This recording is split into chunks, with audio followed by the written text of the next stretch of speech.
First of all, I want to welcome Mrs. Bhavna Shah and Mr. Lokendra Balasarya for today's kitchen gardening workshop part 2, seasons. I want to talk a little bit about the introduction of Mrs. Bhavna Shah. Mrs. Bhavna Shah has been gardening in her backyard for last 10 years in 2000 square feet kitchen garden. She has gained most of her knowledge from local farmers, books, and workshops. Her interest in moving to Ahmedabad was to grow her own food in sustainable and organic way. She changed her lifestyle to toxic-free and environmentally friendly way, such as solar system in the house, rainwater harvesting, composting kitchen waste, and making fertilizer. She has spent significant years in improving her soil using Jivamrut and vermicompost. Her focus is to grow local and seasonal vegetables. She is enthusiastic to help others learn all the sustainable ways of living and kitchen gardening. Welcome again Bhavna ji and Mr. Lokendra बालासरिया. भावना जी आप अभी शुरू कर सकते हैं अपना. Thank you. Hello everyone. Good morning. I don't know कितने लोग आप किचन गार्डनिंग करते हैं, लेकिन जो किचन गार्डनिंग करते हैं वो क्यों करते हैं? Why we are doing this kitchen gardening, that we should ask ourselves first. जो सिनेरियो आज मार्केट में है और उसके हिसाब से जो पेस्टिसाइड्स हम खा रहे हैं, एक छोटी सी मेथी और पालक जैसी इजीली ग्रो होने वाली लीफी वेजिटेबल्स में भी आज इतना डीएपी डालते हैं. शायद मिट्टी नहीं डालते हैं, सीधा डीएपी में बनाते हैं. न्यूट्रिशनल वैल्यू बिल्कुल डाउन हो जाती है. तो it's not a luxury, but it's necessary for us. अगर हमें सेफ, न्यूट्रिटिव, हेल्दी फूड खाना है तो हमें जितनी जगह है अपने पास या जितना हम कर सकते हैं उतनी चीज तो खुद बनानी ही चाहिए. तो हमें फ्रेश और सेफ वेजिटेबल्स मिलते हैं. अभी किचन गार्डनिंग कौन कर सकता है? द फर्स्ट थिंग इज आपका इंटरेस्ट होना चाहिए. किचन गार्डनिंग में थोड़ा फिजिकल भी करना पड़ता है और वो कैपेसिटी भी होनी चाहिए. सेकंड थिंग, आप में पेशेंस होनी चाहिए, क्योंकि विदाउट ये किचन गार्डनिंग बहुत पेशेंस मांगता है. थर्ड इज फेलियर एक्सेप्ट करना है, क्योंकि किचन गार्डन में बहुत फेलियर आते हैं. Specifically when we are not using any pesticides, तो बहुत सारे फेलियर आते हैं. और fourth thing is experimenting. So जब भी किचन गार्डन हम स्टार्ट करते हैं तो देयर इज नो वे कि आप पूरा एक फार्म ले लिया या पूरी एक बड़ी सी जगह है या आपका टेरेस है तो उसके ऊपर बहुत सारे गमले डाल दिए और एक साथ शुरू कर दिया. Never do that way. हमेशा स्लोली स्टार्ट करना चाहिए. इजीली जो ग्रो होता है वो उसे उसके ऊपर थोड़ा एक्सपेरिमेंट करे, फिर थोड़ा बढ़े और बढ़ते जाए, और उसके हिसाब से आप स्टार्ट करें. बहुत सारे गमले लाने से, मिट्टी लाने से एक साथ लाएंगे और बहुत सारे एक्सपेंसेस करेंगे, इट इज नॉट रिक्वायर. उसके लिए आपको थोड़ा थोड़ा करने की जरूरत है और उसके बाद स्लोली बढ़े. So it's like a zero budget. कहाँ पे हम कर सकते हैं? मैं बैकयार्ड में करती हूँ क्योंकि मेरे पास ऐसी जगह है. अगर जगह नहीं है तो आप टेरेस पे भी कर सकते हैं, बालकनी में भी कर सकते हैं, तो आप कहीं पे भी करो। उसकी 2-3 रिक्वायरमेंट है। The first requirement is sunlight. आपके यहाँ कितना सनलाइट आता है? सनलाइट फोटोसिंथेसिस के लिए एब्सोल्यूट रिक्वायरमेंट है। तो जो सनलाइट हमें चाहिए उसमें थोड़ा वेरिएशन है कि अगर आप बालकनी में करते हैं, पहले तो आप डायरेक्शन देखिए कि साउथ वेस्ट जब भी होता है तो वहां पे 6 to 7 आवर्स का सनलाइट मिल जाता है। अगर ईस्ट का है तो आपको 3 या 4 आवर्स ही मिलते हैं। तो 3 और 4 आवर्स में अगर सनलाइट है आपके पास तो आप वहां पे ग्रीन लीफी वेजिटेबल्स बना सकते हैं। उसमें फ्रूट वाला वेजिटेबल्स नहीं बनता। अगर आपने ईस्ट का बालकनी या ईस्ट में ले लिया है और फिर वहां पे अगर आप टमाटर उगाना चाहते हैं फ्रूट वाला, तो नहीं उगेगा। उसको बहुत सारी धूप चाहिए, 6 to 7 आवर्स की धूप चाहिए फ्रूट्स वाले में, तो वो नहीं उगाना है आपको। अगर आपके पास साउथ वेस्ट है तो आप वहां पे सब उगा सकते हैं, लीफी वेजिटेबल्स भी उगा सकते हैं। सन हार्वेस्टिंग इज एब्सोल्युटली रिक्वायर्ड। जब तक हम सन नहीं होता हम नहीं कर सकते हैं। लास्ट टाइम लोकेंद्र जी ने आपको बताया था अच्छी सॉइल चाहिए। जो अगर हमारे पास सॉइल अच्छी है बट सन नहीं है तो भी नहीं चलेगा। So you need a good amount of sun harvesting. अगर वो नहीं होता है तो नहीं कर सकते हैं हम। Next is water. जैसे मैंने ऐसा अक्सर देखा है कि लोग बहुत सारा पानी देते हैं, तो हाँ, ज्यादातर पानी से मर जाता है। प्लांट को कभी पानी नहीं चाहिए, प्लांट को मॉइस्चर चाहिए। तो मॉइस्चर के लिए उतना ही पानी देना चाहिए जितना मॉइस्चर के हिसाब से हो। अगर आपके यहाँ माली है, माली को एक चीज कभी नहीं दीजिए, वो पानी की पाइप। माली एक ही काम करता है सबसे ज्यादा, सब में पानी बहुत डालता है। कोई भी आपका गमला है या बैकयार्ड में सॉइल में डायरेक्टली कर रहे हैं, तो गमले के अंदर 1 इंच आपको अंदर 1 इंच तक आप हाथ डालें, नीचे उंगली डालें। उसके बाद अगर वहां पे अगर सूखा लगे तो पानी दें। अगर 1 इंच के बाद अगर आपको गीला लगे, खाली ऊपर का पार्ट सूखा लगे, तो पानी नहीं देना है। हम लोग बहुत पानी डालते हैं और पानी से प्लांट मर जाते हैं, उसका जो रूट्स है वो खत्म हो जाता है। सो उसको खाली मॉइस्चर चाहिए, ज्यादा पानी नहीं चाहिए। This is very important. ये कोई भी प्लांट उगाने के लिए this is a basic thing. Sunlight, water, soil, वो सब इतना अगर आपने ये सब समझ लिया तो आप अच्छी तरह से उगा सकते हैं।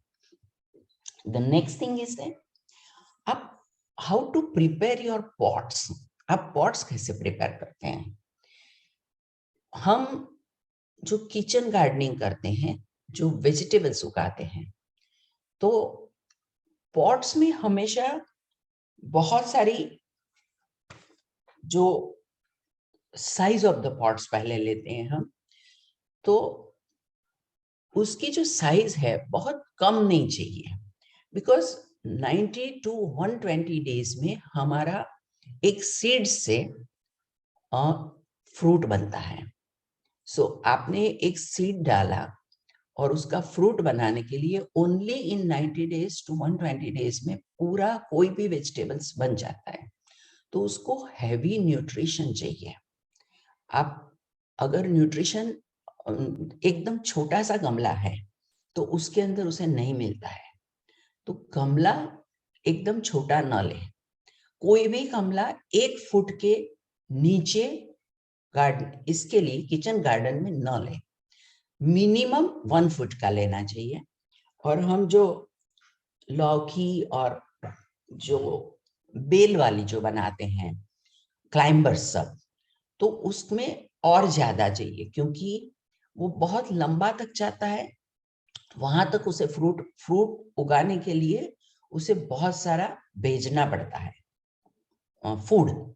तो उसके लिए उसका गमला थोड़ा बड़ा होना चाहिए। So container size is also very important, कि आप कंटेनर बहुत छोटे मत ले।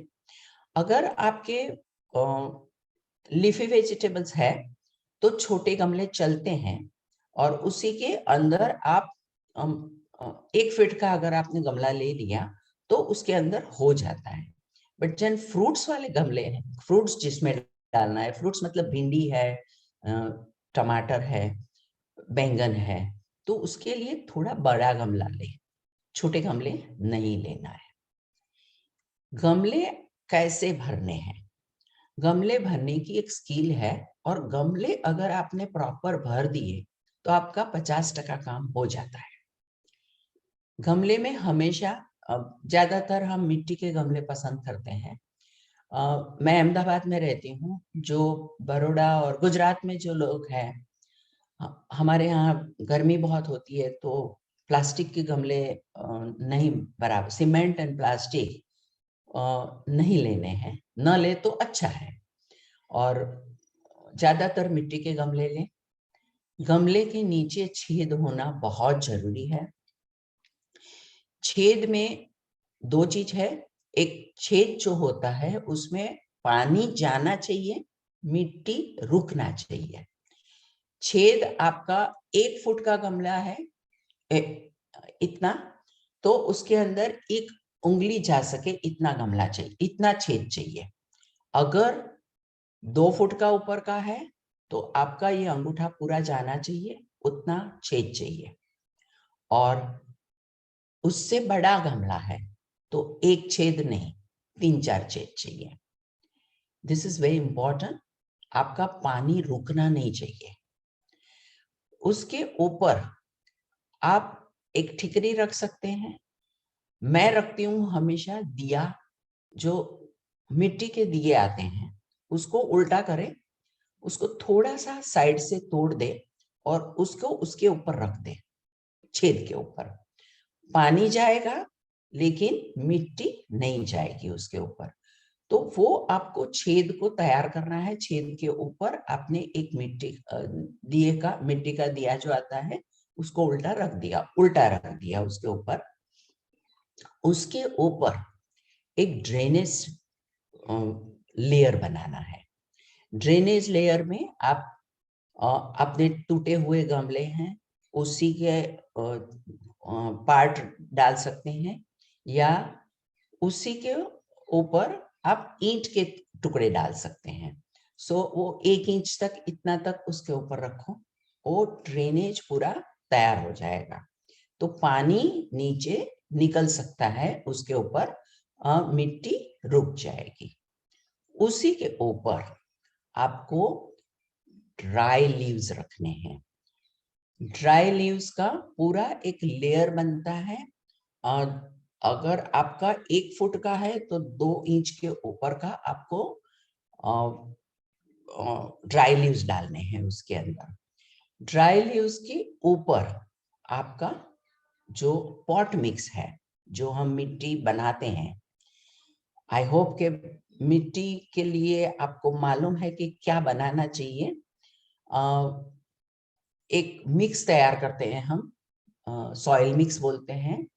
अभी तो अमेज़न पे भी मिलता है, कहीं पे भी आपको रेडीमेड पर सॉइल मिल जाता है, जो उसको गार्डन सॉइल बोलते हैं, पॉट मिक्स बोलते हैं। या अगर हमें घर पे बनाना है तो हम उसके अंदर 30% जितना सॉइल लेते हैं. Soil should be loamy. Then 30% जितना कंपोस्ट लेते हैं. थोड़ा सा ऐश भी डालते हैं. ये अगर आप हाफ ले लेंगे, इट डिपेंड्स ऑन कि आप क्या उगा रहे हैं, उसके हिसाब से उसके अंदर कंपोस्ट भी मिक्स करना है. सो आपका एक पॉट मिक्स तैयार होता है, या बाजार में भी मिलता है. तो वो पॉट मिक्स आपको उसके ऊपर डालना है. आपका जो गमला है उसको 1.5 इंच तक ऊपर छोड़ दो. पूरा नहीं भरना है, पानी बाहर जाए ऐसा नहीं भरना है, उसको छोड़ देते हैं. और फिर उसको दबा देते हैं.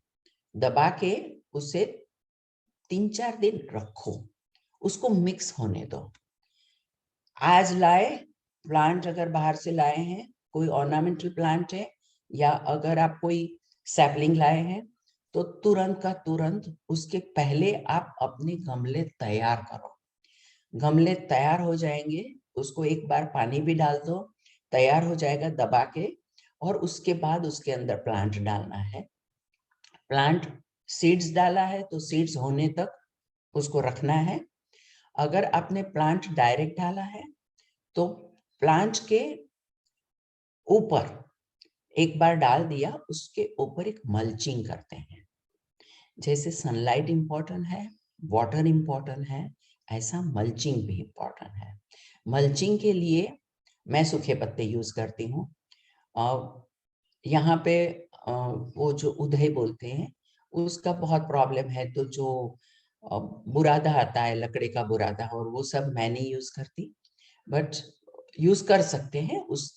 उसका इवोपरेशन नहीं होता है, उसमें माइक्रोब्स जो हमने सॉइल के अंदर, जो सॉइल में आपने लास्ट टाइम जो लोकेंद्र जी ने बताया था कि सॉइल के अंदर जो माइक्रोब्स रहते हैं उसको बचाना है, तो उसके लिए भी आपको मल्चिंग करना है.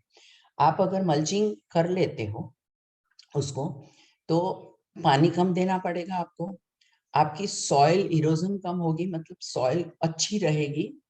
तो इसके हिसाब से अगर आपने कोई भी गमला ऐसे भर लिया तो आपका 50% काम हो जाता है.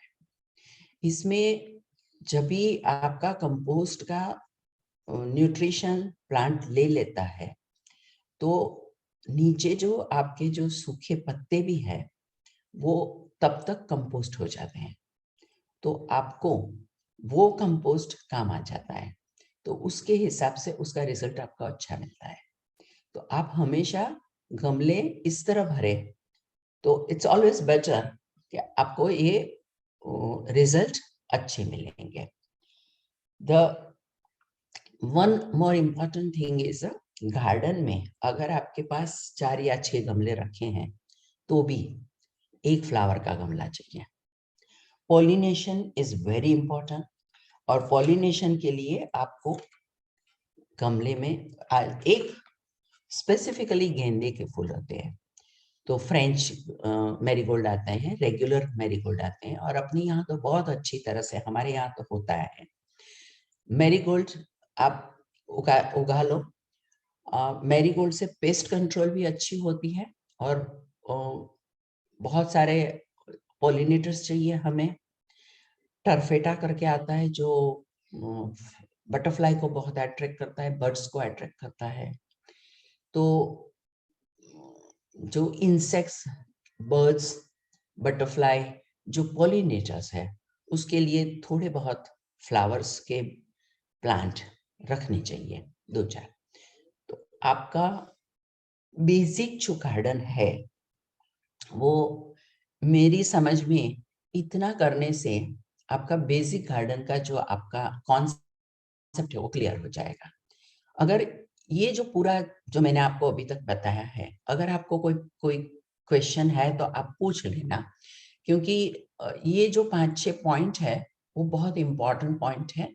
कोई भी गार्डनिंग करो, आप ऑर्नामेंटल गार्डनिंग करो या किचन गार्डनिंग करो, तो इतनी चीज आपको रखनी चाहिए.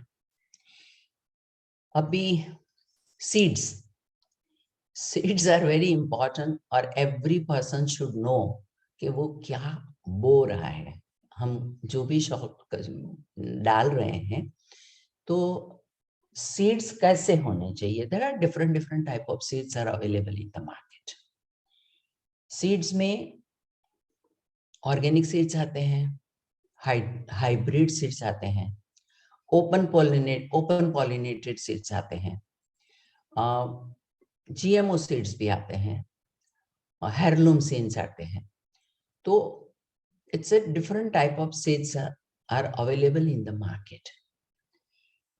हम जो गार्डनिंग कर रहे हैं, I don't consider myself as a organic gardener. I am a natural gardener. Organic certification होता है और सर्टिफिकेशन के हिसाब से आपको करना पड़ता है, बट कमर्शियली जिसको करना है वो ऑर्गेनिक सर्टिफिकेशन के हिसाब से करते हैं। उसी के अंदर जो सीड्स निकलता है उसको ऑर्गेनिक सीड्स बोलते हैं। ऑर्गेनिक सीड्स अच्छे हैं, थोड़े महंगे हैं, और it is not absolutely require if you are doing a natural gardening. Commercially organic करते हैं तो वो चाहिए हमें। Then it's a hybrid seeds. Hybrid seeds को F1 सीड्स भी बोलते हैं, और जो हाइब्रिड सीड्स हैं उसे वो नेचुरली होते हैं, उसका जो हाइब्रिडाइजेशन है वो नेचुरली प्लांट में होता है, but it is actually a crossing two different plants in a control environment. तो वो उसके हिसाब से उसमें हाइब्रिड सीड्स होते हैं। तो वो जो हाइब्रिड सीड्स होते हैं उसमें डिसीज रेजिस्टेंट हो जाता है, वो उनके बना सकते हैं। वो लोग जब बनाते हैं, जो कंट्रोल एनवायरनमेंट में हाइब्रिड सीड्स बनते हैं, तो उसमें उनका पर्पस ये रहता है हाई यील्ड रहेगी, ज्यादा आपको फ्रूट्स मिलेंगे, या उसको डिसीज उसके यूनिफॉर्मेलिटी आ जाएगी, मतलब all fruits should be same, size भी सेम आती है उसकी, और कमर्शियली उसको यूज करने के लिए उनको बेचने के लिए जो वजन चाहिए जो वो अच्छा रहता है। तो वो हाइब्रिड सीड्स है। उसका डिसएडवांटेज ऐसा है कि हाइब्रिड सीड्स अगर नेक्स्ट ईयर आप यूज करते हो तो वो सेम आएगा ऐसा नहीं कर सकते, मतलब उसमें यूनिफॉर्मिटी चली जाती है सेकंड टाइम पे। तो पहली बार का है हाइब्रिड सीड्स इज गुड, और हम भी यूज कर सकते हैं, उसमें कोई प्रॉब्लम नहीं है। सीड सेव भी कर लो, और नेक्स्ट टाइम वो जो है उसमें थोड़ा बहुत फर्क आएगा, तो हमें तो कमर्शियल करना नहीं, बेचना नहीं है, तो कोई प्रॉब्लम इतना आता नहीं है, we can use that. The third is a open pollinated. मैं हमेशा ओपन पॉलिनेटेड यूज करती हूँ। ओपन पॉलिनेटेड का मतलब है जो हाइब्रिड में जैसे दो प्लांट का क्रॉस में डिफरेंट प्लांट्स का जो कंट्रोल एनवायरनमेंट में जो क्रॉसिंग करते हैं उनका, तो उसकी जगह पे ओपन पॉलिनेटर में वो अपने आप होता है, मतलब नेचुरल वे होता है, not in control environment.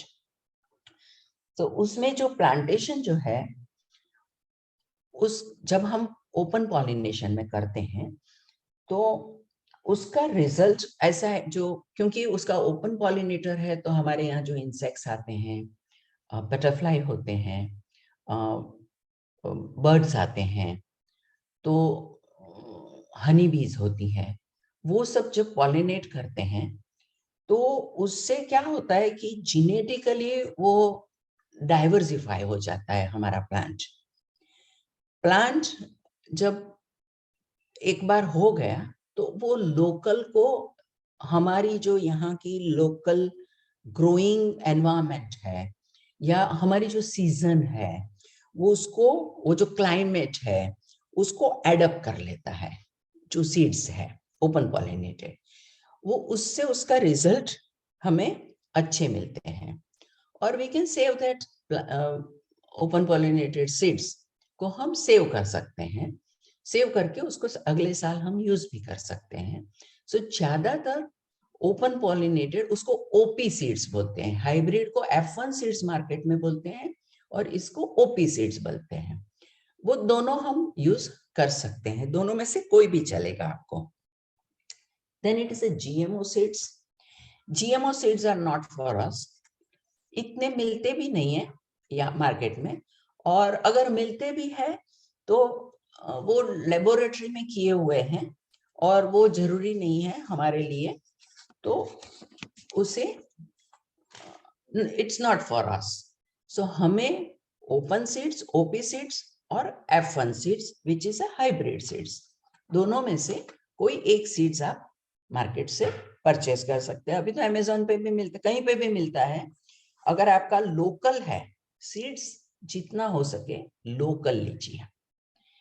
US से सीड्स मंगाते हैं हम, डालते हैं, दैट्स लोकल नहीं होता है वो, उसको एनवायरमेंट में कंट्रोल, वो जो एनवायरमेंट क्लाइमेट है अपनी, वो एक्सेप्ट नहीं होते हैं और ज्यादातर फेलियर आता है। अगर आपके आजू बाजू में अगर कोई फार्मर है, वो फार्मर अगर आपको देता है, हमने अभी अहमदाबाद में जो ट्री वॉक है हमारा, तो हम बहुत एक्सचेंज करते हैं एक दूसरे के साथ। अगर मेरे पास जो सीड्स है मैं किसी और को देती हूँ, और का सीड्स मैं लेती हूँ, और लोकल सीड्स हम एक दूसरे को शेयर करते हैं, और वो सीड्स हम ज्यादा यूज करते हैं। और एक बार बहुत सारे सीड्स ऐसे हैं कि जो आपने एक बार ले लिया, फिर आप अपना सीड्स बना के यूज कर सकते हैं। There is no need for you to take a seeds from anybody else, तो आप वो सीड्स यूज कर सकते हैं। अभी आपको जो सीड्स जो डालना है उसका एक बेसिक प्रिंसिपल है कि अगर आपके सीड्स छोटे हैं, जितनी साइज के सीड्स है उसकी डबल साइज का खड्डा करके उसके अंदर डाल दीजिए। अगर आपके पास मेथी है तो मेथी का जो सीड्स है उससे थोड़ा सा, इससे डबल साइज का खड्डा होता है, बहुत कम होगा, उसी के अंदर आप डालिए। मतलब जितना सीड्स है उसके डबल साइज का डेप्थ आपको रखना है और उसमें डाल सकते हैं।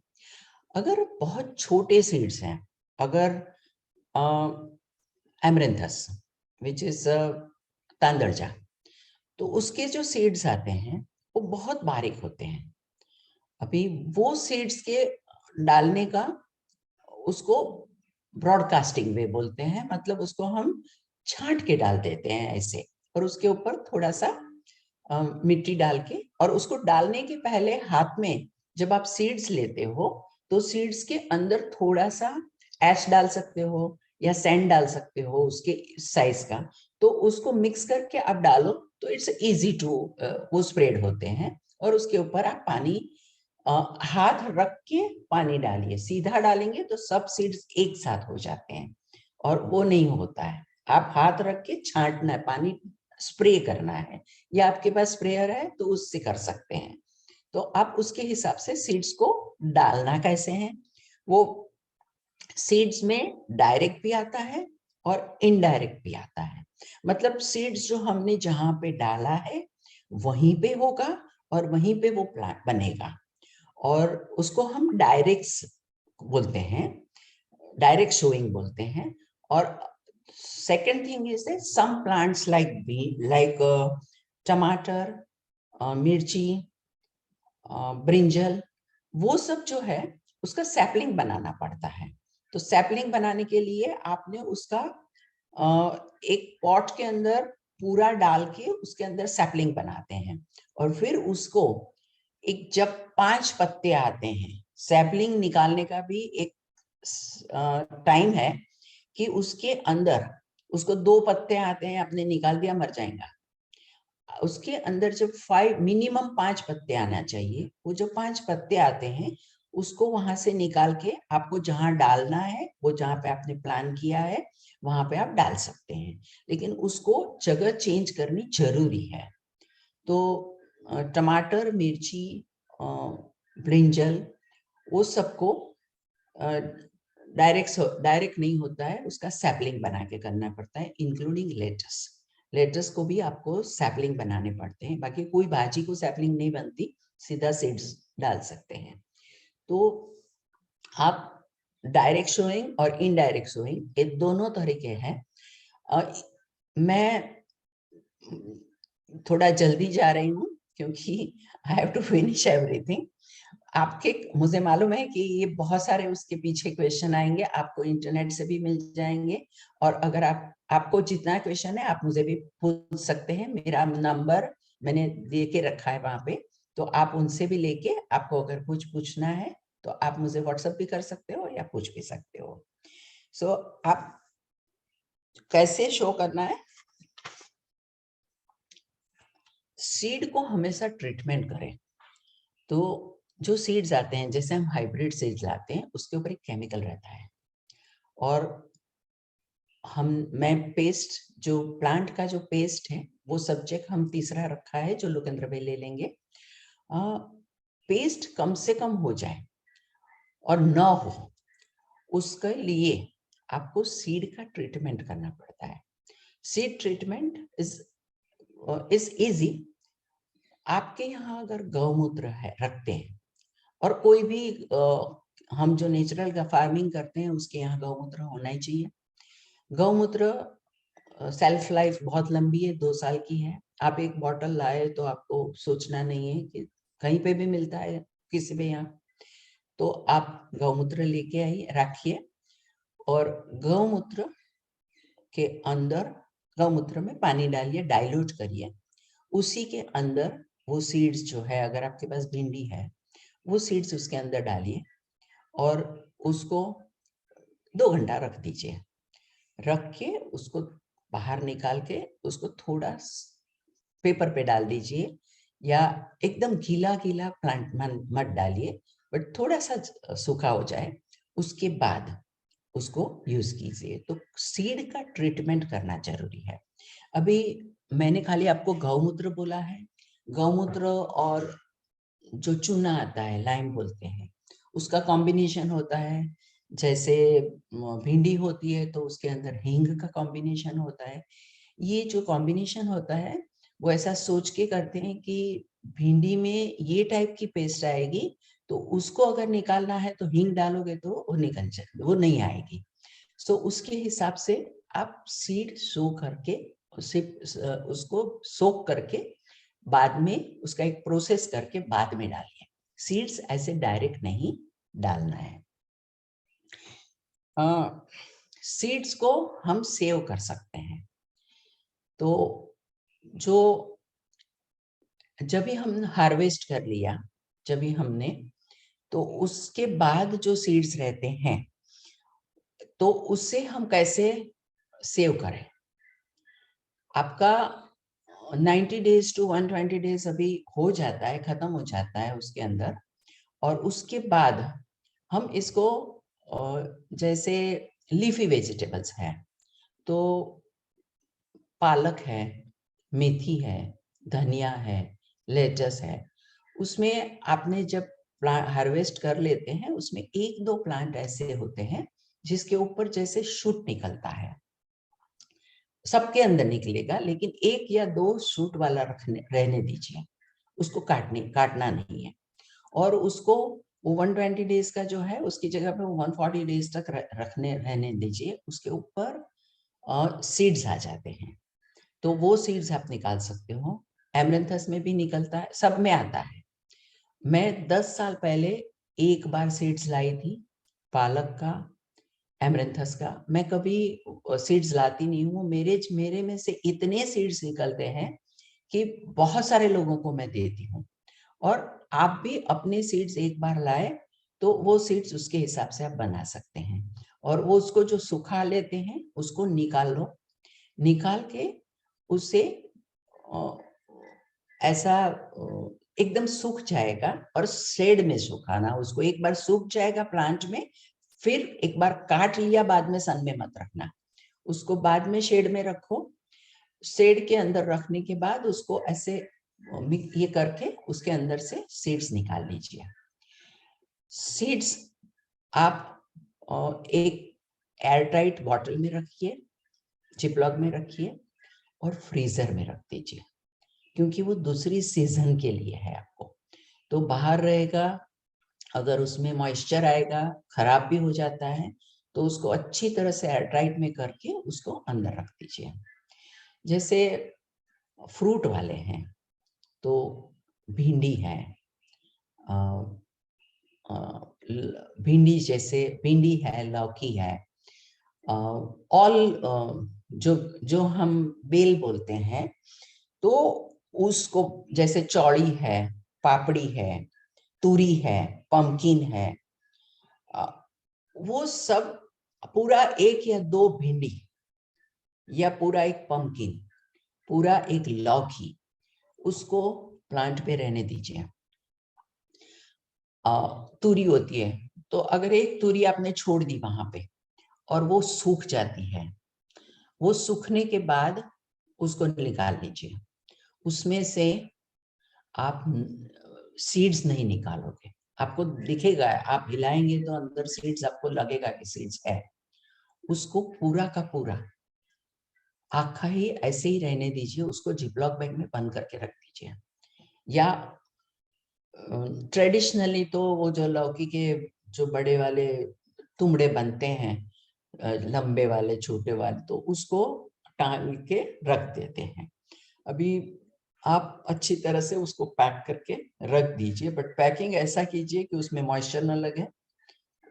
आप खुला छोड़ेंगे तो प्रॉब्लम नहीं है, बट बारिश में वो नहीं चलता है, तो आपको देखना है कि उसको अच्छी तरह से रखें, लेकिन उसको खोलने की जरूरत नहीं है, उसके सीड्स निकालने की जरूरत नहीं है। जो नेक्स्ट सीजन में जब भी आपको डालना है तभी वो सीड्स निकालें, आप उसके पहले निकालने की जरूरत नहीं है।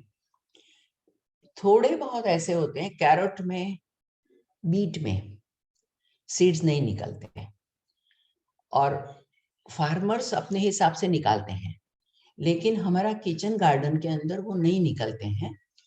प्याज है तो वो हमेशा लाना पड़ता है आपको, तो कोई एक दो जगह ऐसी फिक्स कर दीजिए जहां से आप हमेशा कैरेट लाते हैं। अभी मैं सालों से लाती हूँ, जूनागढ़ में कोई है वो ऐसे सीड्स बेचता है, क्योंकि वो कैरेट बनाता है और आनंद यूनिवर्सिटी में उसे उसका जो कैरेट के अंदर जो कैरेटीन है, वो कैरेटीन का न्यूट्रिशनल वैल्यू जो ज्यादा है, वो उसके सीड्स, उसके गाजर में होता है, तो उसके हिसाब से मैं उसी के लाती हूँ। whenever you buy anything और सीड्स या सैपलिंग, टमाटर के सैपलिंग लाते हैं या ब्रिंजल के सैपलिंग लाते हैं, बाजार में मिलते हैं ऐसे सैपलिंग, तो सैपलिंग लेने के टाइम पे आपको ध्यान रखना है कि आप क्या ले रहे हैं।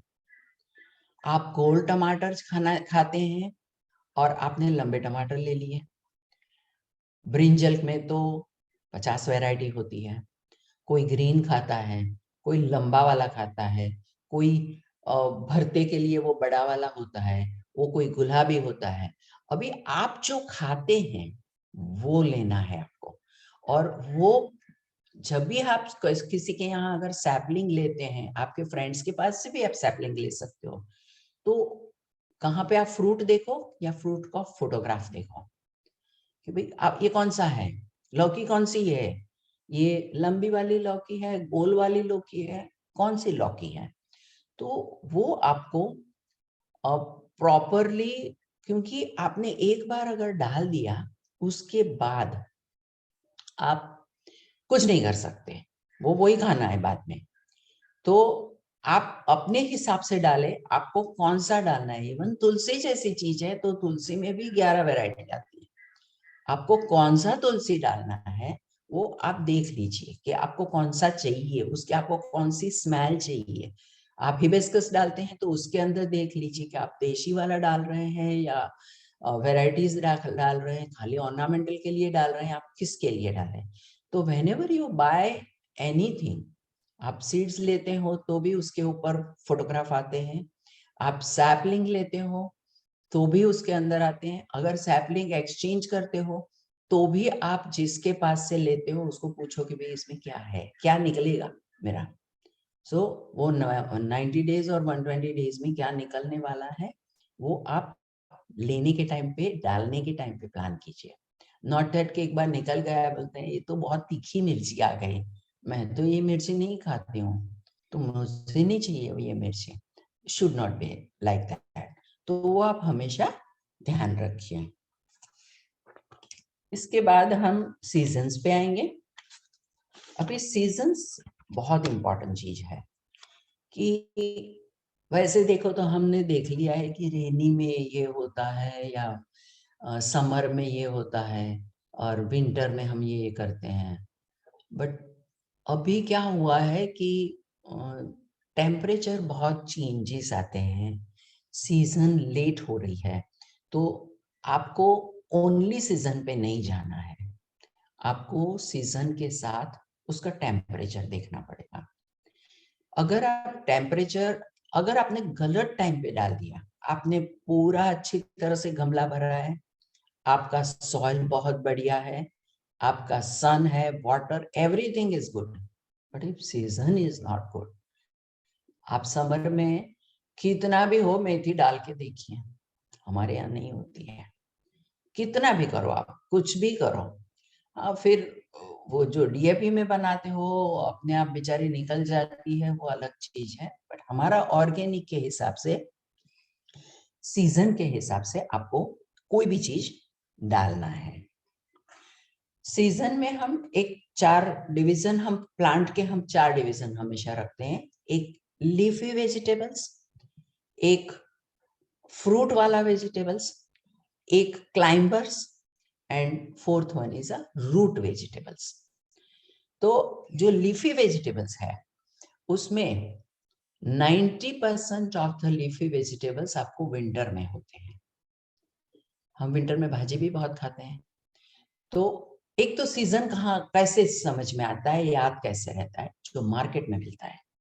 अगर आप देखते हो कि आप मेथी कब खाते हो, अच्छा वो दिसंबर में आती है, तो आपको मालूम है कि वो सीजन दिसंबर का है, तो आपको नवंबर में डालना है, या उसको 35 डेज टू 40 डेज होता है होने में, तो उसके हिसाब से आप डालते हैं। हमारे यहाँ जो सीड्स मिलते हैं उसमें टाइम नहीं लिखा होता है कि ये 40 डेज में आएगा या 60 डेज में आएगा। यूएस में या यूरोप में मैंने देखा है कि उनको टाइमिंग उसमें डेज लिखे होते हैं कि ये 90 डेज में होगा, ये 30 डेज में होगा, ऐसा डेज लिखते हैं। हमारे यहाँ नहीं लिखते हैं, वो हमें एक्सपेरिमेंट करके हमें सीखना पड़ता है कि कैसे करना है। तो वो जो लीफी वेजिटेबल्स हैं उसमें एक है एमरेंथस, वो उसे विंटर नहीं अच्छा लगता, उसके ठंड अच्छी नहीं लगती है, उसको हम समर में खाते हैं ज्यादा, वो भाजी हमेशा समर में जाती है। बाकी आपका सुआ है या कोई भी लेटस है या मेथी है या पालक है, एवरीथिंग इन विंटर। अभी क्लाइंबर्स में करेला है, लौकी है, तूरी है, गलका है, पम्पकिन है, ये सब climbers only in rainy season. तो रेनी सीजन में रेन, अगर हमने बोल दिया कि जून जुलाई में रेन आता है उसके हिसाब से करेंगे, अभी लास्ट टाइम जुलाई में रेन आया ही नहीं, तो जून जुलाई वो उसका टाइम नहीं हुआ। जब बारिश आती है, 1-2 बारिश हो जाने दो, उसके बाद वो क्लाइंबर होता है। अगर आपने पहले डाल दिया वो सूख जाएगा। सेम लीफी वेजिटेबल्स की जो ठंड है, अगर हम सोचते हैं कि नवंबर में ठीक है, सितंबर में डाल देंगे, अक्टूबर में ठंड लगती है, तो उसमें नहीं होता है। आपको टेम्परेचर देखना है। लीफी वेजिटेबल्स के लिए आपको ज्यादा कर 18 डिग्री टू 22 डिग्री जब होता है, 23-24 तक चलता है, तब तक में आपका ये लीफी वेजिटेबल्स अच्छे होते हैं। और बाकी के मतलब उसमें से उससे ज्यादा टेम्परेचर है, सो 30 के ऊपर तो कुछ डालना ही नहीं है, आपको प्लेन करना है उसको 18 डिग्री टू 30 डिग्री, और उसमें आप अपने हिसाब से रेंज सोच लीजिए कि इसके अंदर मैं डाल दूंगी तो मेरा हो जाएगा। जो फ्रूट वेजिटेबल्स हैं उसमें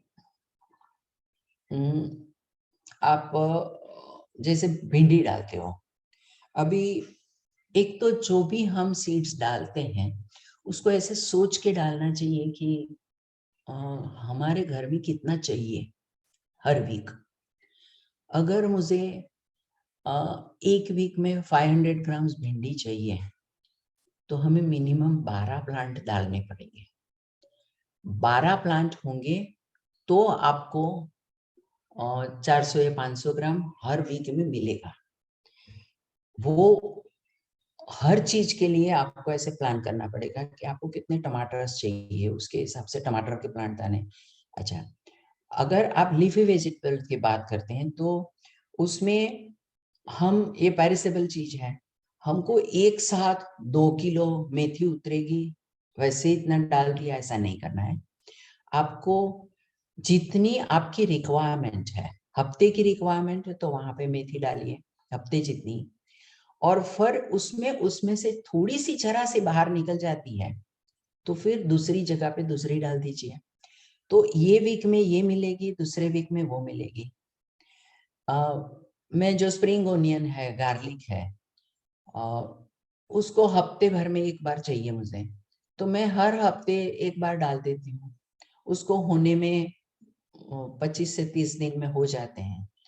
तो जब वो निकल जाते हैं तो मैं दूसरा डाल देती हूँ, वो निकल जाते हैं तो तीसरा डालती हूँ, तब तक वो पहला वाला हो जाता है। मैं चौथा डालती हूँ तो दूसरा वाला हो जाता है। तो मेरा वो चलता रहता है। और द मोस्ट इम्पॉर्टेंट थिंग, उसका जो मिट्टी है जहाँ पे आपने गार्लिक डाला है वहां पे मेथी डालिए, जहाँ पे मेथी डाला है वहां पे आप फिर से प्याज डाल दीजिए। मतलब उसको घुमाइए, एक ही जगह पे पूरी चीज नहीं, एक ही हमेशा यहाँ पे मेथी डाला फिर दूसरी बार मेथी डाला। मेथी को जो न्यूट्रिशन चाहिए वो न्यूट्रिशन प्याज को नहीं चाहिए, प्याज अलग लेता है। वो प्याज उसके अंदर डालोगे और फिर से मेथी डालोगे तो उसका रिजल्ट अच्छा आता है।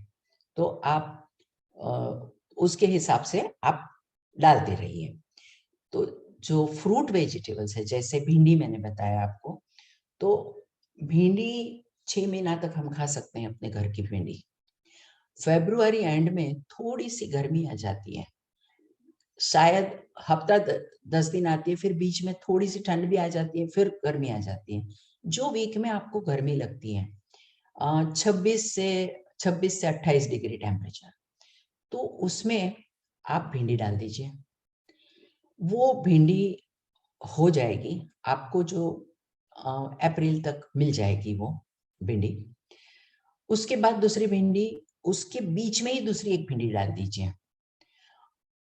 तीसरी भिंडी अब जून जुलाई बारिश में है, उसको पानी भी इतना अच्छा लगता है, तो जून जुलाई जब बारिश आ जाती है उसको गर्मी भी अच्छी लगती है। जून जुलाई में जब एक बार बारिश आती है तो बारिश में भी डाल दीजिए। तो आपको मार्च से अक्टूबर तक भिंडी मिल सकती है अपने घर की। अच्छा, आपके पास अगर जगह इतनी नहीं है कि 500 ग्राम निकल सके तो भी आप 2 प्लांट डालिए। उसमें 2 प्लांट में जो एक एक भिंडी होती है ना, वो भी कच्ची खाने में बहुत मजा आती है, और उसका जो न्यूट्रिशन जो आपको 500 में नहीं मिलेगा ना, ये इसमें 2 में मिलेगा। और कच्ची खा जाइए, पतली पतली, उसको मोटी होने नहीं दीजिए, उसको पतली पतली बना के खा जाइए। आयुर्वेदिक भी आपको बोलेगा कि अच्छा है, नेचुरोपैथी भी बोलता है अच्छा है, तो वो भी बना सकते हैं। ऐसा जरूरी नहीं कि हम भाजी के लिए ही बनाएं, अपने हिसाब से भी भिंडी बना सकते हैं। ब्रिंजल का जो प्लांट है वो 3 साल रहता है, उसको निकालना नहीं पड़ता। भिंडी अगर सितंबर अक्टूबर में खत्म हो गई तो आपको पूरा निकाल देना है, बट ब्रिंजल है उसको रखना है। तो ब्रिंजल को रख के 3 साल रख सकते हैं, तो उसके हिसाब से आप डालिए। बारिश में नहीं डालती ज्यादा ऐसे। ब्रिंजल गर्मी में भी आता है, गर्मी के ब्रिंजल अलग होते हैं, ठंडी के अलग होते हैं। आपको सैपलिंग भी मिलेगा, सीड्स भी इसके हिसाब से मिल सकता है। क्लस्टर बीन्स जो गुवार बोलते हैं वो गर्मी में होती है, तो गर्मी के लिए आप क्लस्टर बीन्स जो है वो 40 डिग्री, जो हमारे अहमदाबाद में 40-45 डिग्री जाती है ना, तो भी क्लस्टर बीन्स को कुछ नहीं होता है, वो अपने आप होती है। उसको पानी ज्यादा नहीं चाहिए, उसमें पेस्ट बहुत कम लगती है और झुंड में हो जाता है। तो क्लस्टर बीन्स अगर आप मैं खाती नहीं थी, बनाने लगी तो खाने लगी। सेम चीज जितनी भी आपके पम्पकिन है, लौकी है, वो एक बारिश में एक बार हो जाते हैं। लौकी ठंड में भी होती है, तूरी नहीं होती, लेकिन लौकी ठंड में भी होती है। और then last is a root vegetable. तो रूट वेजिटेबल में आपके गाजर, बीट जैसे रूट वेजिटेबल आपको ठंड में होते हैं, उसको लो टेम्परेचर पे करना है। तो आपको अगर आपके यहाँ 22-24 डिग्री टेम्परेचर हो जाता है तभी आप डाल सकते हो। लेकिन अगर आपको अदरक है, हल्दी है, जो रताड़ू पम्पकिन है, फिर सूरन है, रताड़ू है, वो जितने भी है वो सब गर्मी में डाले जाते हैं। गर्मी मतलब होली के बाद। अभी कभी कभी मार्च एंड में भी ठंडक रहती है, तो आप होली के बाद डाल सकते हैं। तो वो मार्च एंड अप्रैल में डालोगे, उसको 6 महीना 180 डेज लगता है, वो दिवाली के बाद तैयार होता है। तो अदरक डाल सकते हो, आप हल्दी डाल सकते हो। भी इसका एडवांटेज ये है कि अगर आप बालकनी में कर रहे हो, आपके पास 3 या 4 घंटे का ही आता है, तो उसमें बहुत बढ़िया होता है। उसको ईस्ट साइड पे डाला जाता है ज्यादा, वेस्ट में 6 घंटे का धूप रहता है, तो वो 6 घंटे का धूप नहीं लेते, उसको 3-4 घंटे का धूप और ईस्ट का माइल्ड सन उससे अच्छे लगते हैं। तो वो उसको ज्यादा पानी नहीं चाहिए, न्यूट्रिशन थोड़ी कम चाहिए। महीने में एक बार डाल दिया तो चलता है, तो 6 महीने में वो तो उसको जो फार्मर्स है वो बोलते हैं होली में डालो, दिवाली में निकालो। ये चीज अगर हम याद रखें तो वो सारी चीजें जितनी भी है वो सब हो सकते हैं। मूली आपको ठंड में, वो रूट है लेकिन वो ठंड में ही होती है, तो उसके हिसाब से आप सीजन के हिसाब से अगर आप पूरा चीज डालेंगे तो मेरे हिसाब से कोई प्रॉब्लम नहीं आएगी। अभी जो हमने किचन गार्डन का लिया था और उसमें 3 पार्ट किए हैं। जो लोकेंद्र भाई ने सॉइल के हिसाब से पूरा सॉइल लिया है, I have covered the balance one, the full one.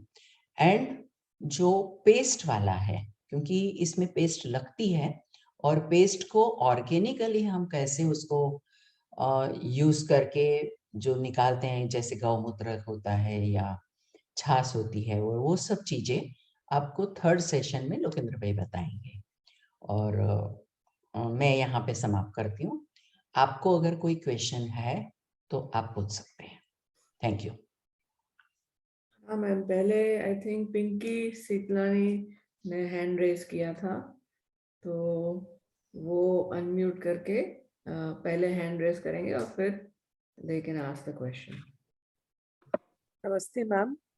Ma'am, ये जो आपने फ्रूट वेजिटेबल सोइंग बताया, आप उसको प्लीज एक बार फिर से रिपीट करेंगे? Can you repeat your question? The fruit vegetable sowing which is like भिंडी, because आपने अलग अलग सीजन का बताया कि it can be in you know summer, winter से खत्म होते हैं, then you talked about April and then rainy season again, so वो थोड़ा सा confusion है। आपने 3 पार्ट्स में बताया, so अगर आप उसको प्लीज रिपीट कर सकेंगे फिर से। आप सीजन की बात कर रहे हैं, राइट? Yes ma'am. और सीजन में आपको कौन सा कब डालना है? लीफी वेजिटेबल्स विंटर में डालते हैं, उसमें Yes. 2 मैंने बताया कि आप तांदलज समर में डाल सकते हैं, बाकी का सब आप विंटर में डालें। फ्रूट वेजिटेबल्स में आपको ज्यादातर मैंने खाली एक भिंडी का ही अलग बताया कि आपको फरवरी से सितंबर तक मिलता है, बाकी का जो है टमाटर है या ब्रिंजल है, एवरीथिंग इन विंटर ओनली। जैसे पत्ता गोभी है या फूल गोभी है या वो सब चीज आप विंटर में ही डालें। एंड रूट वेजिटेबल्स में 2 या 3 ही बताया मैंने, 3 है जो मतलब गाजर, बीट एंड मूली, 3 जो रूट वेजिटेबल्स है वो विंटर में होता है। बाकी के जितने बताया मैंने, जैसे अदरक, हल्दी, और जो वो जो सूरन बोलते हैं, रताड़ू बोलते हैं, वो सब गर्मी में डालते हैं। अगर आप स्पेसिफिकली कोई वेजिटेबल के लिए पूछना चाहती हैं तो आप पूछ सकते हैं। नहीं मैम, जैसे आई आप जो पपैया बोलते हो, पपैया पूरा साल होता है। मैम, ये मल्चिंग जो आपने कहा कि हर पॉट में मल्चिंग होना चाहिए, is it like specifically for summers? Because summers में आई हैव अंडरस्टूड कि नहीं वो जरूरी हो जाता है, बट हर सीजन के लिए जरूर नेसेसरी है, या it is only summers? No, the whole year. अच्छा, आपको पूरा टाइम के लिए ये करना है। और मल्चिंग जब हम करते हैं, वो मल्चिंग ऑटोमेटिकली कंपोस्ट हो जाता है। जो आप समर में डालते हो उसको कंपोस्ट हो जाता है, उसके बाद उसके ऊपर फिर से डालिए। ओके।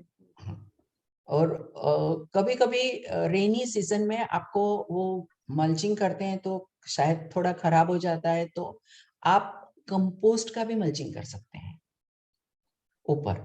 हम जब किचन गार्डनिंग करते हैं उसका जो कंपोस्ट बनाते हैं, वो कंपोस्ट भी, मतलब जो माटी है नीचे, उसके माइक्रोब्स रहने चाहिए।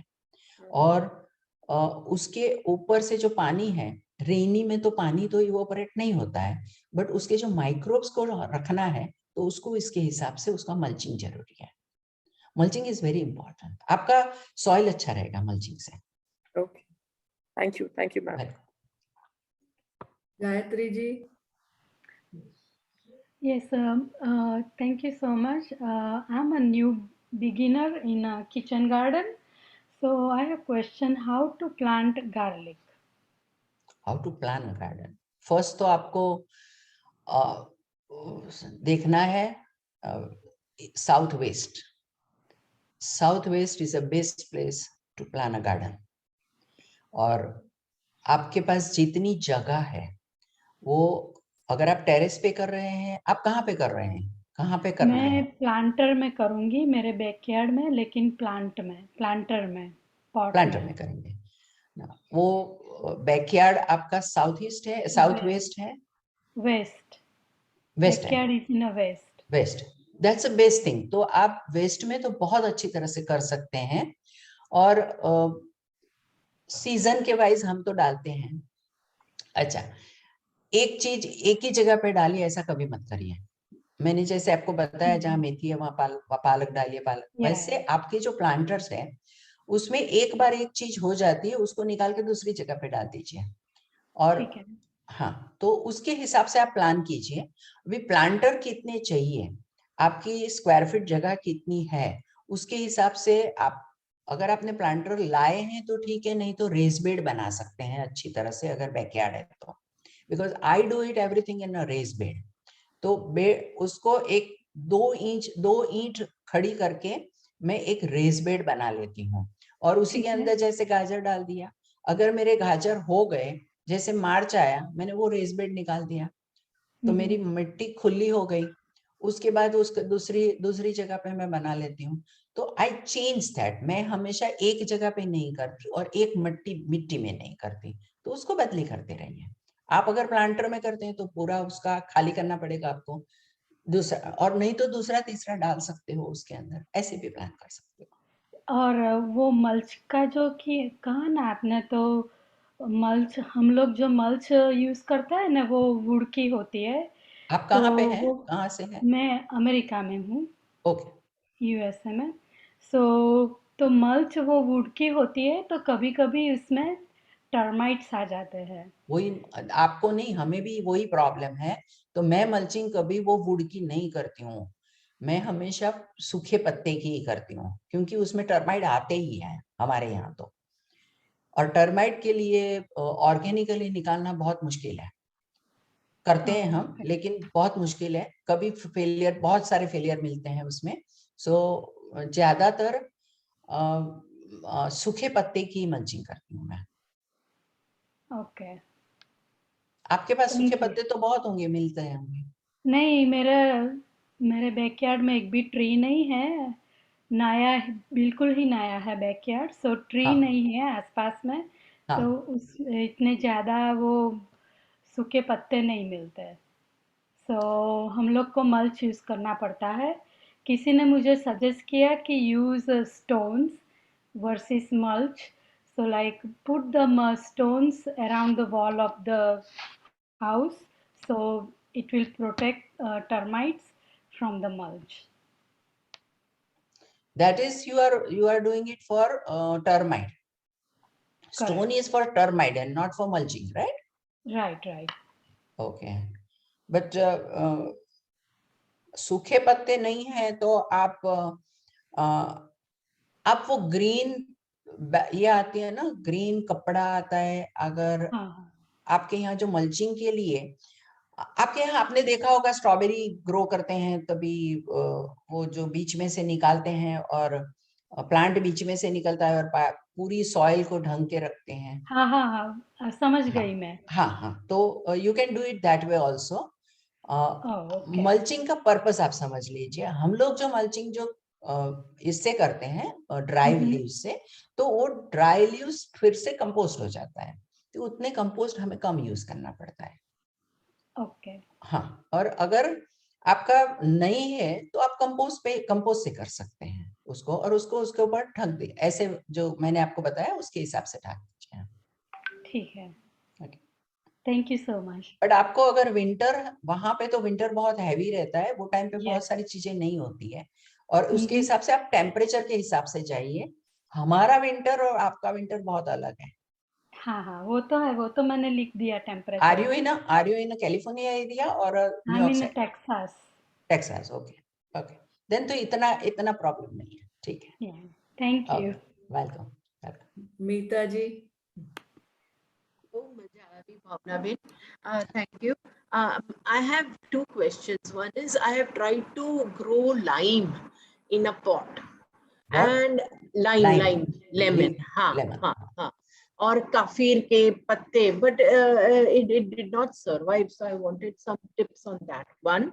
And second thing, वो जो सफेद लग जाता है प्लांट्स को, हमने कितनी बार उसमें लहसुन, मिर्ची, साबुन की थोड़ा मिक्स, ये वो यूट्यूब देख के किया है, but nothing really helps. Organically nothing helps. Okay, जो आपको लाइम उगाना है, तो लाइम के लिए आपने कितनी साइज का गमला लिया है?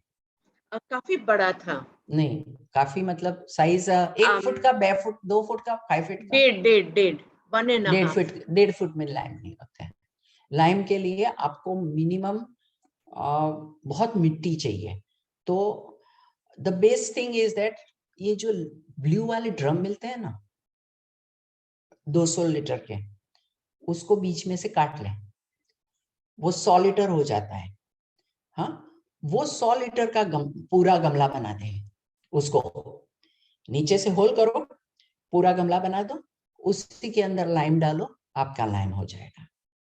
उसको इतनी मिट्टी चाहिए। अच्छा, उसके लिए कुछ सॉइल का अलग प्रिपरेशन होता है क्या लाइम के लिए?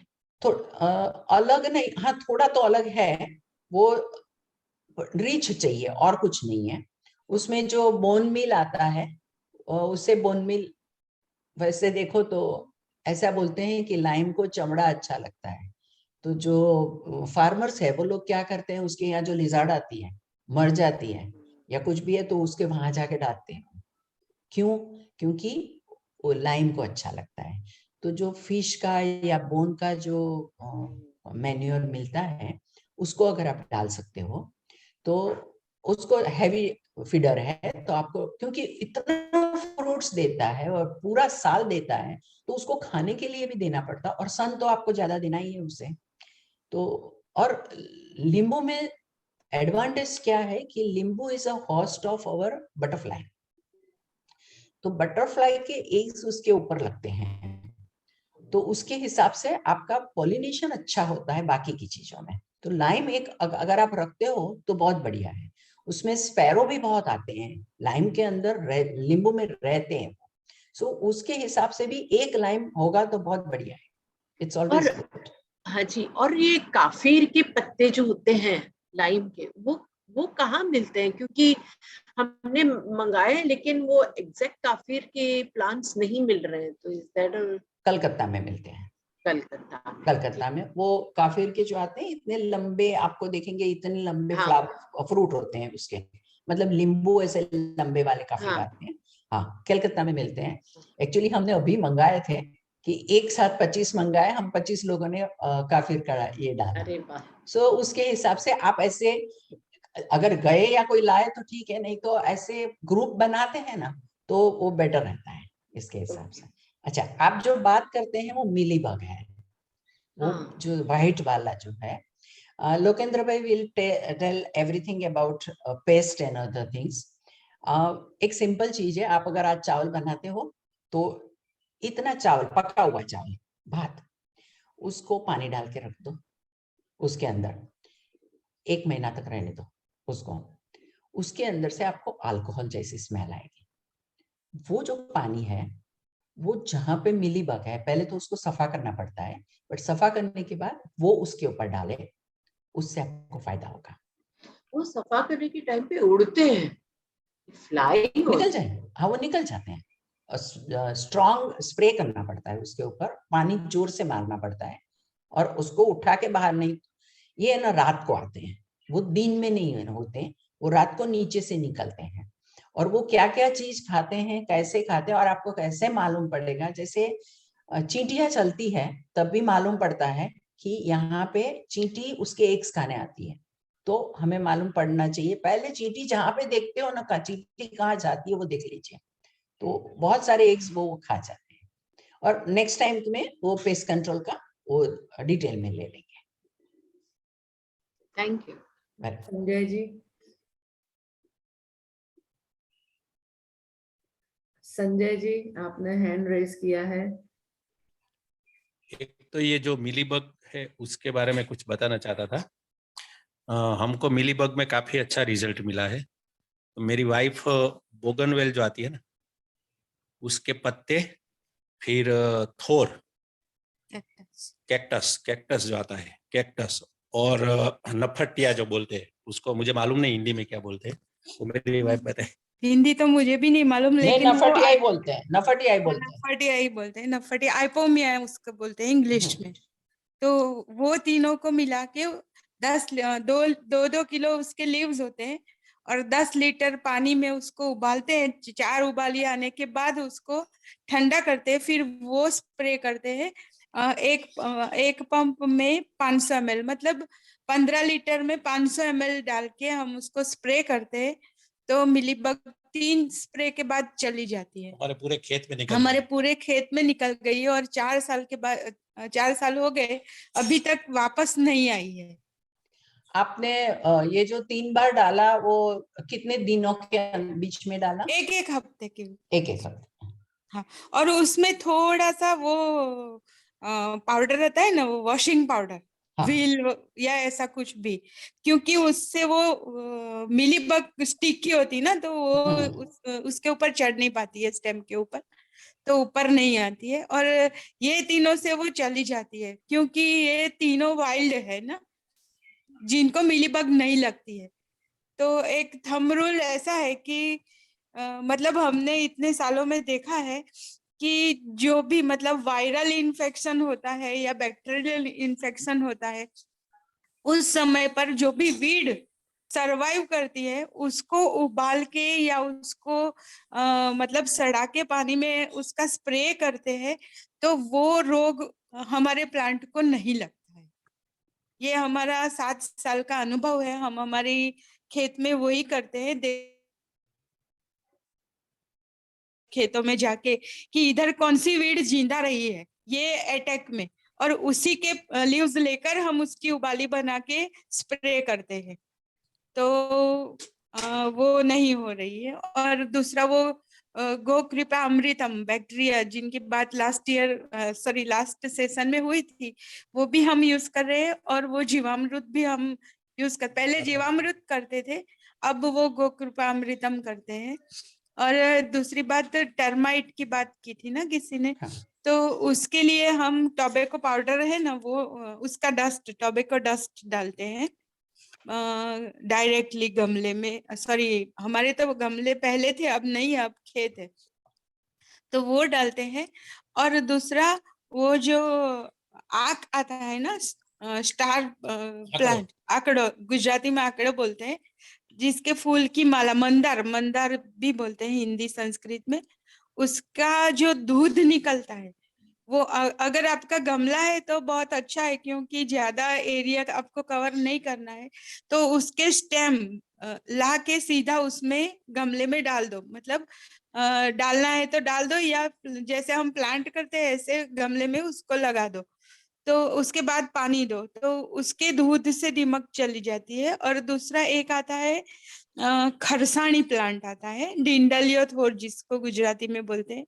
उसके लीव्स नहीं होते, खाली स्टेम स्टेम जैसा वो प्लांट होता है। उसके दूध से भी, मतलब वो तो पड़ा भी रहता है वहां, तो दीमक नहीं आती है। तो ये हम हमारे खेत में ये यूज कर रहे हैं। हमें तो लॉटरी लग गई। Thank you, thank you.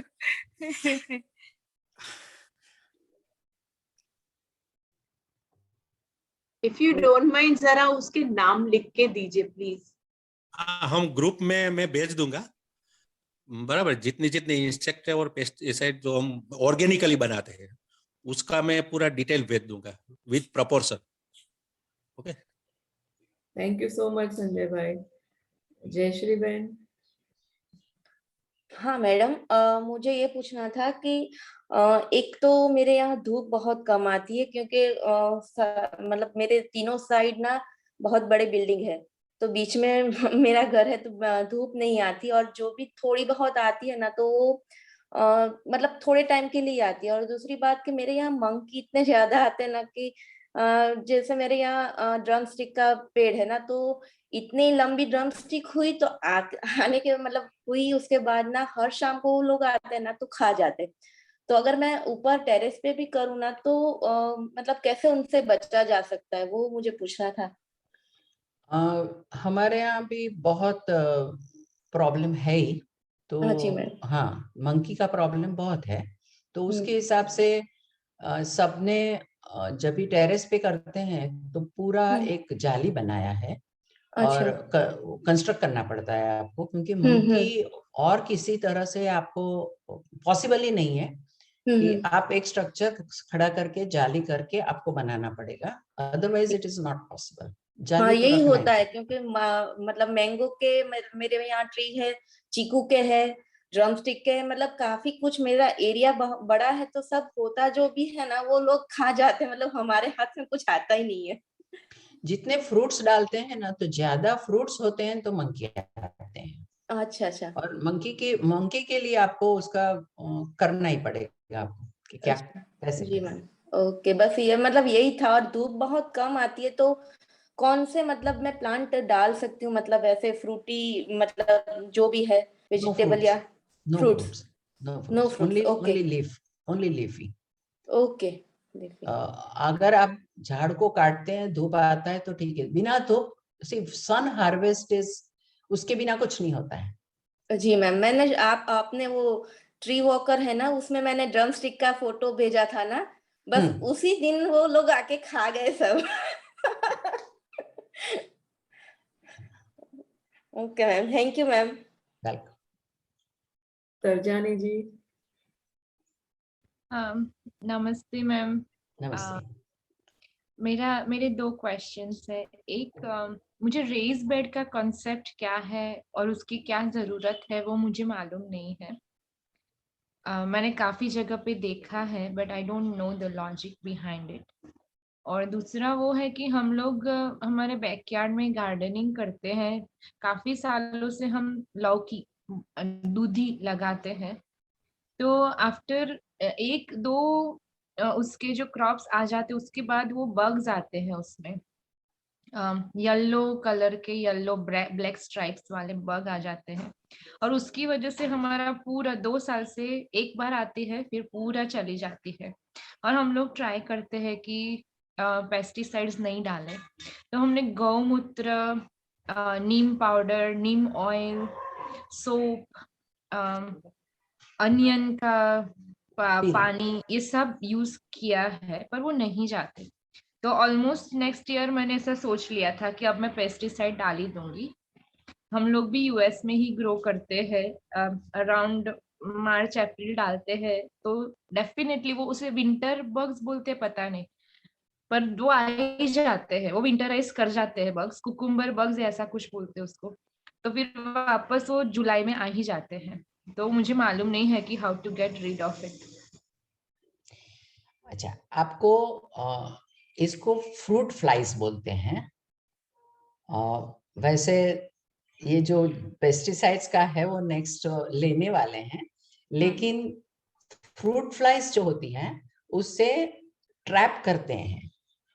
तो ऐसे ट्रैपर मिलते हैं, फ्रूट फ्लाइज ट्रैपर मिलते हैं। वो जो ट्रैपर होता है उसको फ्रूट फ्लाइज का ही ट्रैपर बोलते हैं। आप कहीं पे भी गार्डन में उसमें जाएंगे आपको मिल जाएगा। उसमें क्या होता है कि उसमें जो चीज है उसके अंदर एक स्मेल आती है, हमें नहीं आती, लेकिन वो इंसेक्ट को आती है, और वो फीमेल समझ के वो उसके पास चला जाता है, तो वो फ्रूट छोड़ देता है। यहाँ पे एक तो येलो ट्रैप तो आती है, वो तो आपको मालूम ही होगा कि वो स्टिकी ट्रैप बोलते हैं, तो वो हैंग कर देते हैं, तो बहुत सारे इंसेक्ट्स हैं उसके ऊपर लग जाता है। तो एक्चुअली गार्डन में वो स्टिकी ट्रैप लगाना ही चाहिए, तो उससे निकल जाता है। स्टिकी ट्रैप जो बाजार में से नहीं लेते हैं, वो बॉटल को येलो कर देते हैं, उसके ऊपर ग्रीस लगा देते हैं, अंदर से येलो कर देते हैं, फिर ऊपर ग्रीस लगा देते हैं और वो गार्डन में रख देते हैं। येलो कलर वो अट्रैक्ट होता है, कोई भी इंसेक्ट येलो कलर को बहुत जल्दी अट्रैक्ट करता है। और यहाँ पे वो ये जो स्ट्रॉन्ग लविंग का तेल आता है, अजवाइन आता है, वो उसका एक पूरा हम ऑर्गेनिक वे बनाते हैं only for fruit flies. Fruit flies का बहुत बड़ा प्रॉब्लम है लौकी में और पंपकिन में।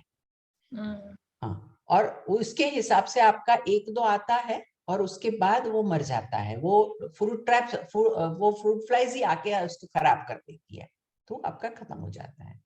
So, और नेक्स्ट टाइम लोकेंद्र भाई विल टेक फॉर दिस। ये जमीन में लहसुन डाल के फिर वो कीड़ा नहीं होता है दूसरी बार? એ છે ને જમીનની અંદરના કીડા માટે છે કે જમીનમાં હોય ને, પણ લસણ જે છે ને એ એક લસણ, મરચા આપડા લવિંગી આવે એવા તીખા, અને આદુ, ટોબેકો ડસ્ટ ના કા એક સિગરેટ લાવીને એને ખોલી કાઢીને એ નાખવાની। એ જે મિક્સચર હોય છે ને એને તમે એક રાત રવા દો પાણીમાં અને પછી એનો સ્પ્રે કરો, અને તો પણ એને લેમિટ કહીએ છીએ અમે, કે લેમિટ કરીને એટલે મીન્સ કે લસણ એ જે નાખશો સ્પ્રે કરશો એનાથી પણ જાય છે, પણ ફ્રૂટ ફ્લાઈસ નહીં જાય। આ જે ફ્રૂટ ફ્લાઈસ છે એ નહીં જાય, બીજા પ્લાન્ટમાં બીજું જઈ શકશે, આ નહીં જાય। અચ્છા, અને રેઝ બેડ શેના માટે હોય?